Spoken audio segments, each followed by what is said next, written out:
Trinashtalk ni Luka Doncic si Thanasis Antetokounmpo record-breaking performance for Luka sa franchise siya lang at si Kobe ang nakagawa nito sa history ng Lakers. Hindi naman makapaniwala si Giannis sa nasaksihan niya. Still no LeBron at nakalaban ng Lakers, ang Milwaukee Bucks.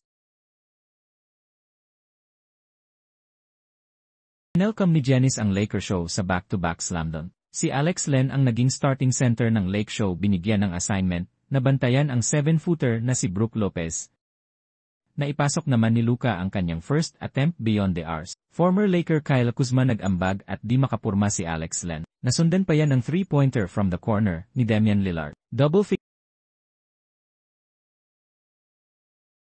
figures na si Lopez sumagot ulit ng visiting team. Lob pass ni Luka to Christian Koloko dunk walang pahinga ang Lakers superstar sa first quarter. And one basket kalaban si V. Ito ang matindi mga idol step back 3-pointer ni Luka grabe ang separation na na-create sa play na yon napapangiti. Si Doncic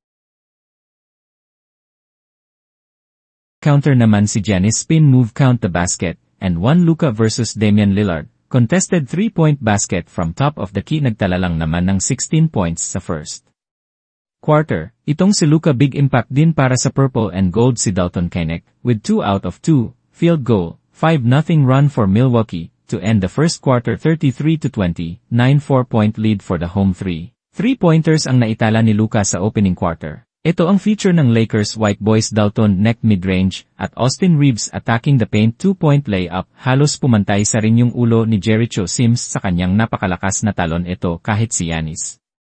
Napawo sa vertical nitong si Jericho Sims alley-oop dunk mula sa assist ni Damian Lillard. Palubog ang lamang ng Milwaukee Bucks Damian Lillard with the deep 3-pointer great ball movement naman for the Lakers. 3-pointer ni Austin Reeves. Sinundan ng 3-pointer ni Garen Trent Jr. mula sa assist ni Damian Lillard that's 8 dimes for Dame time. After niyan dito na napatawa over si Luka Doncic Luka Magic show 10 straight points lang naman ang naitala ng 26-years-old superstar at nakasagutan pa niya si Thanasis Antetokounmpo na nakaupo sa sideline parang inasar ni Luka ang kapatid ni Giannis syempre hindi papatalo itong si Thanasis, nagpalabas pa ng dila. Sabay tingin sa katabi niyang VIP 2 more field goal for Luka Doncic, ibang shot over Brook Lopez at itong napakahirap na one-leg 3-pointer against Edge Green na kahit itong si Markieff Morris hindi na makapaniwala. At pailing-iling na lang sa bench ng Lakers, baba na lang sa 2 ang dosing lamang kanina ng Milwaukee, 52-48 after ng takeover mode ni Luka. Nagpakawalan naman ang 3 magkakasunod na tres, ang Milwaukee, 2 ay nagmula kay Ye. 90 seconds left bago ang halftime na itala ni Luka ang kanyang 29 points with this and one basket kalaban si Kyle Kuzma. Pure masterclass performance for Luka Magic, 29.7. Rebounds to assist 5, triples, and 60% shooting from the field. In 19 minutes, Grabion 71-63 at the half, Milwaukee Bucks lead 8 halftime, prior to this 29 points. First of performance ni Luka, may isang player lamang sa franchise history, ang nakakapagtala ng ganitong stat, sa first 2 quarters. Walang iba kundi si Kobe Bryant na ginawa yan 8 times third quarter nag-check ng break itong si Luka Doncic libreng-libre pero anyar kay Alex Len. Ginawa lang asintahan ng Milwaukee Bucks siya and Dorian Finney-Smith ang may pinakamababang plus or minus para sa Lakers. Meaning pag nasa court siya dun nagraroon ang Milwaukee, kulang talaga sa tulong si Lucas. Sumunod sa 33 points niya si Austin Reeves, na may 15, and the rest single digits scoring na, for the purple and gold lockdown na rin ang inabot ni Luka sa 2 elite. Fenders ng Milwaukee Giannis at si Brook Lopez to easy para kay Greek Freak ang depensa ng Lakers and malapit na mag-triple-double si Giannis. May 4 na blocks naman na si Brook Lopez.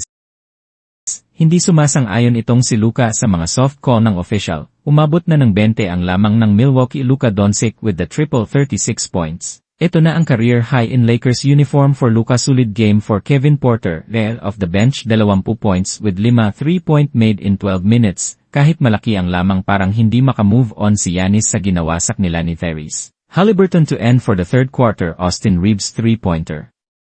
20 points for Reeves, 20 points na rin naman ang hinahabol ng Lakers. No LeBron big problem for the purple and gold. Malaking kawalan din si Jackson Hayes at Rui Hachimura at wala din yung backup center na si Trey Jamison. Wala si Luka sa court na pati Take over si Austin Reeves 8 early points, pinasok si Markieff Morris ni A. Redick for the first time dahil di nila naasahan si Alex Len to protect the paint to protect their big lead. Pinasok pa si Giannis at Damian Lillard na itala ni Luka ang first 40-point game as Lakers, pumapalag pa ang Lakers. Markieff Morris 3-pointer at Luka Doncic nag-ala. Rajon Rondo all out pa rin si Luka at nag-add ng long 3-pointer last 4 minutes ng 4th quarter.